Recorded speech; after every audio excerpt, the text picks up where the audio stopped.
Good morning, everyone. Welcome back to Linda's Romper Room. I know I have been missing for quite a while, you guys. I wanted to give you an update. This video will not be about dolls. My channel, as you know, is a doll channel, but I talk about a lot of different things. But today I want to talk about my hiatal hernia surgery, in hopes that it'll give some of you information, and it just is in the system, because I know I searched a lot of things on YouTube about my hernia surgery before I had it. I've suffered from GERD for over 20 years, and I was put on omeprazole for it because I didn't want to go the route of endoscopy and surgery, but recently decided that my hernia was big enough that I should get surgery. So I got on the list for surgery and I waited for a year. I had my surgery and I had the Nissan, I think it's called fundoplication, TIF. It was surgery that you have for reflux disease and hiatal hernia. And I had it done September 9th. I was pretty nervous before I went in, guys. I guess most of us get nervous about hospital visits. I'm not young anymore, I'm 70, and this was my very first surgery. I'd never had surgery ever. I never had to stay in the hospital overnight, ever, I don't think. Maybe once with my babies. So I'm trying to hold the camera steady. I'm sorry if I'm shaking it. This is my little Jasmine, the nose sculpt by Reva Schick. So I had the surgery around 4 o'clock, September 9th. And I think the surgery took about 2 or 3 hours. I was in my room by 6 or 7. I woke up on my own, and I will say that I probably did stress a lot about a lot of things that didn't happen. I think I've had a successful surgery. The worst pain, and I was prepared for it as much as I could be because I did do research on that, was the gas pain that you get after any type of surgery, whether it be hiatal hernia or hysterectomy or anything. I had 5 incisions in my stomach, small ones. They didn't hurt that much. I iced them, and with the pain medication and muscle relaxant, that part has been pretty easy. I can get up and down out of a bed without any abdominal pain. But I don't know that you're ever totally prepared for how painful the gas in your system is until you go through it. It just took your breath away. And because they did take part of my stomach and wrapped it around my esophagus and stitched it, the esophagus is also tightened from before. So when you breathe, you will feel like you can't catch your breath. That's getting better, but if I sound out of breath, it's because I am.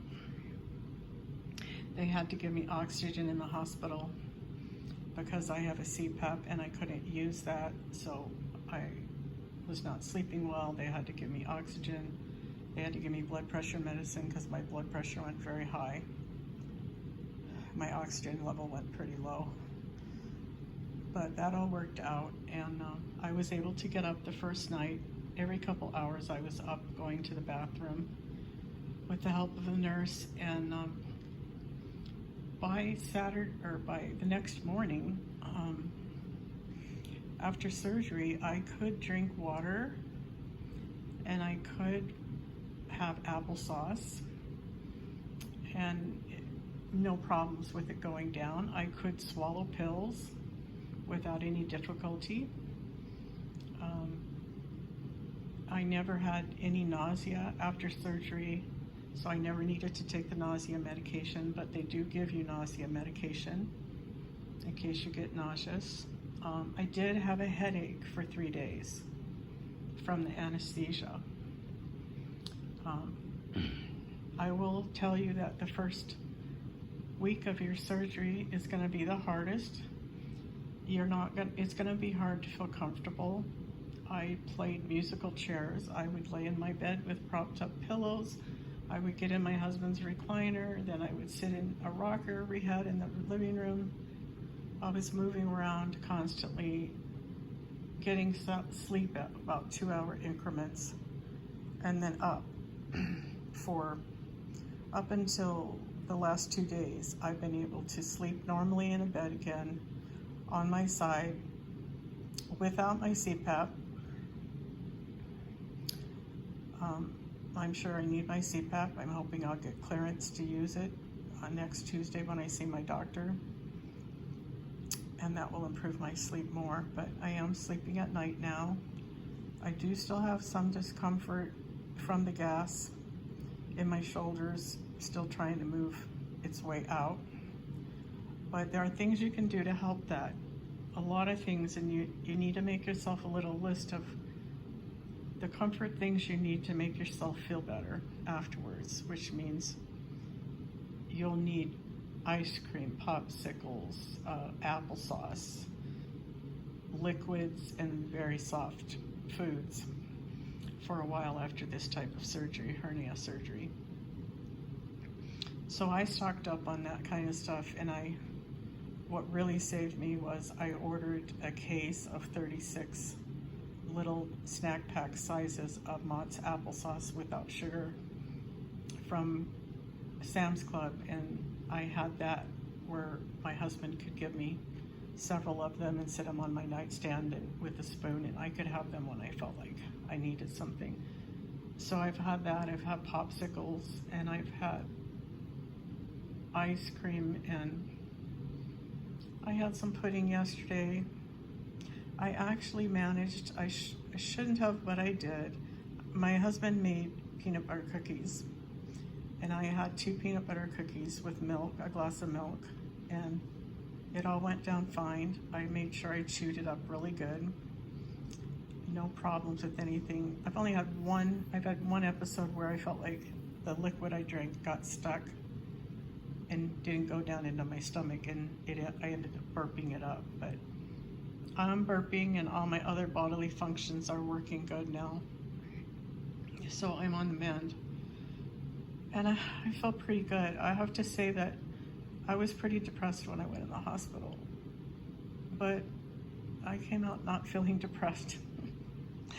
I don't know why. It's kind of funny. I've put my body through a lot of trauma in the last 6 months because of going off of some medications I've been on for a long time.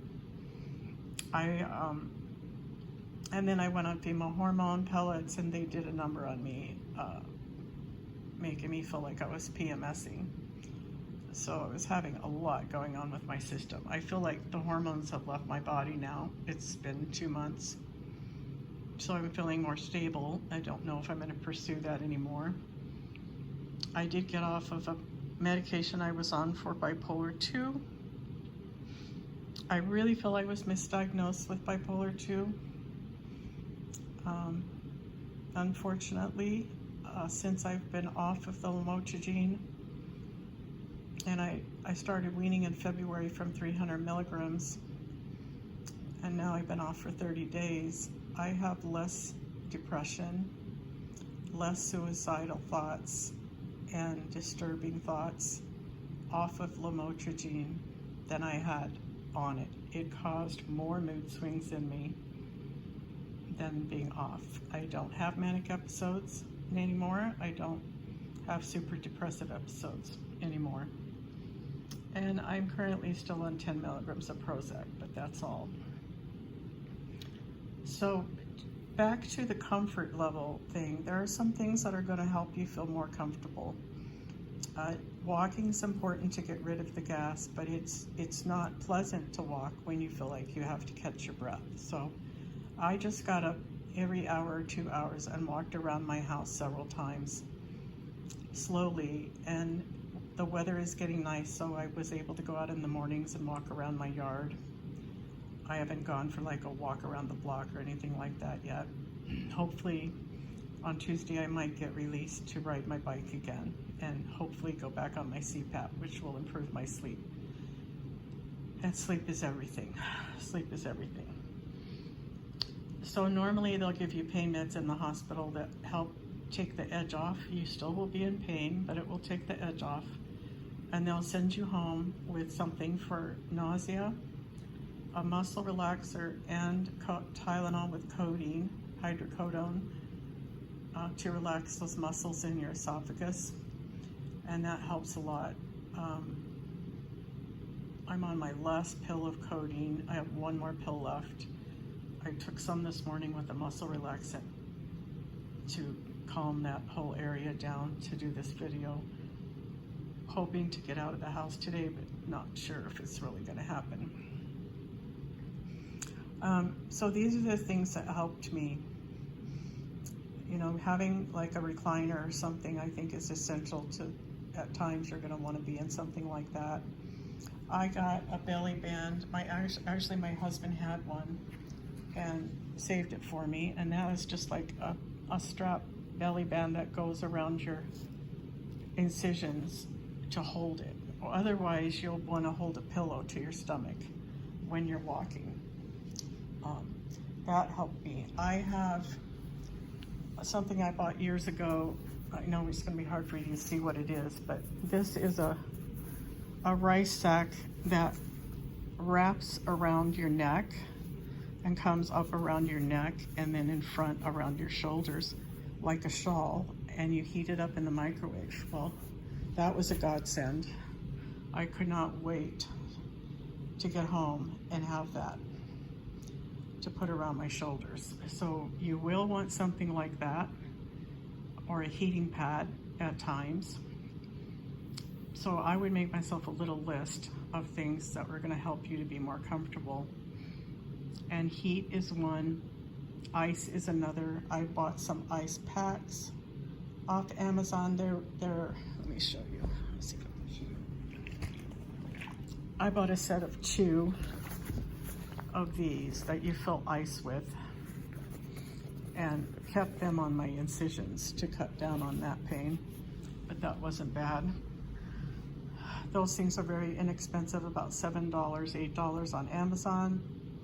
The neck shawl that you warm up probably costs more money now than what I paid for it.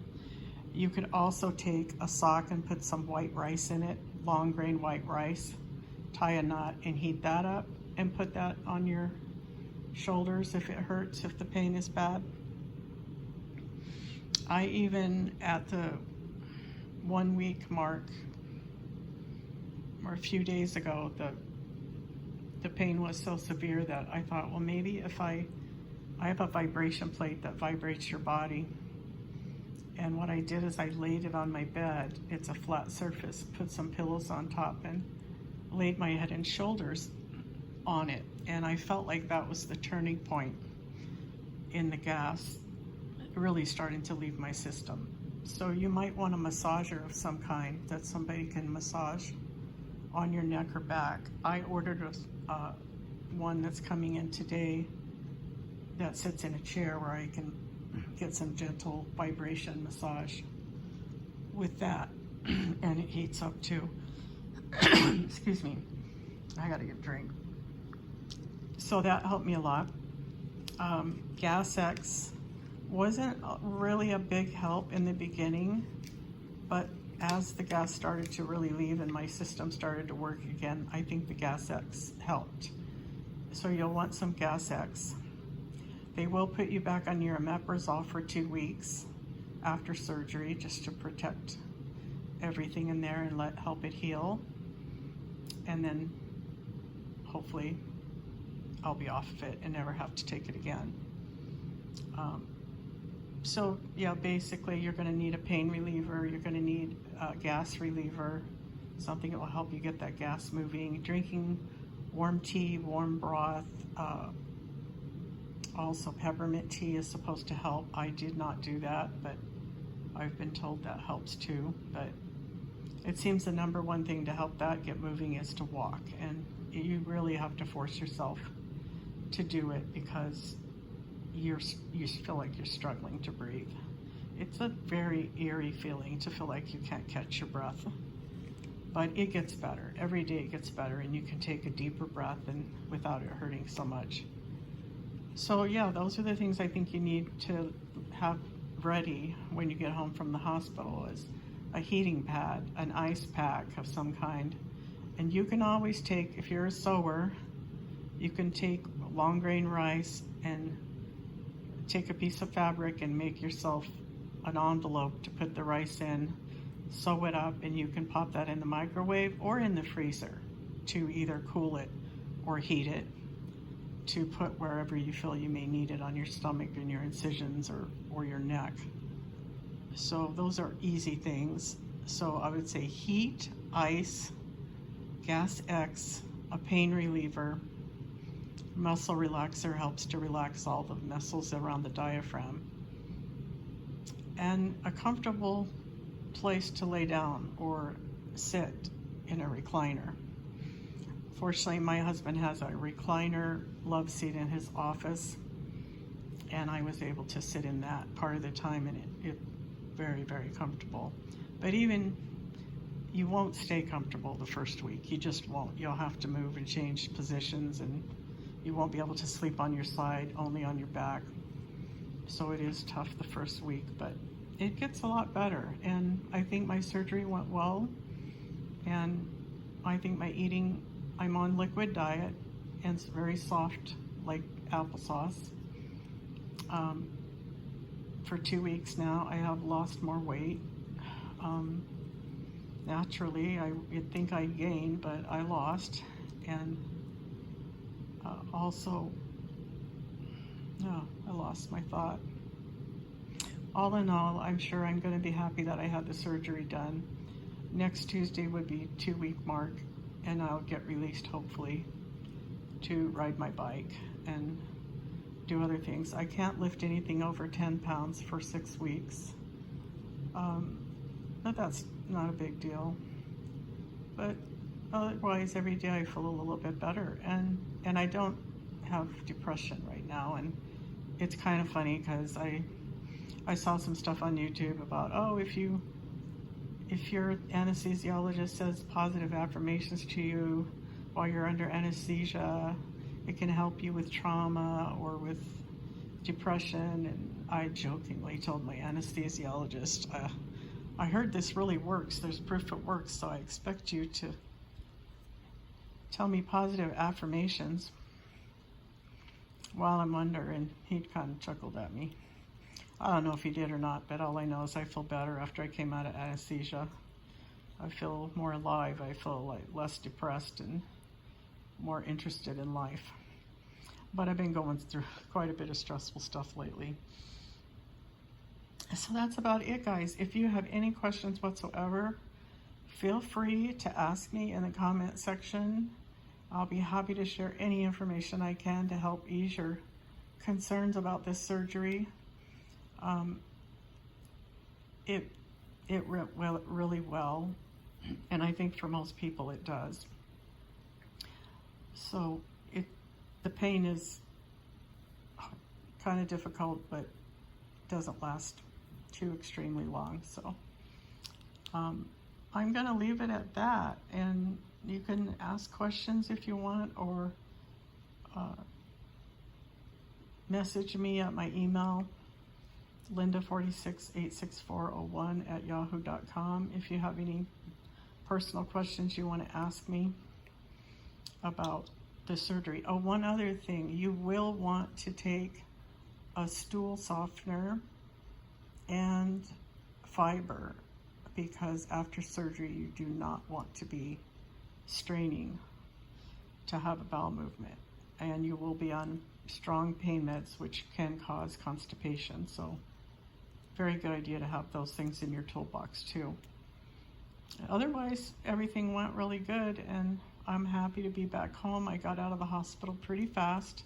I was out by noon the next day, and all went well, and I'm looking forward to healing and getting back to life activities. So I hope you all are well.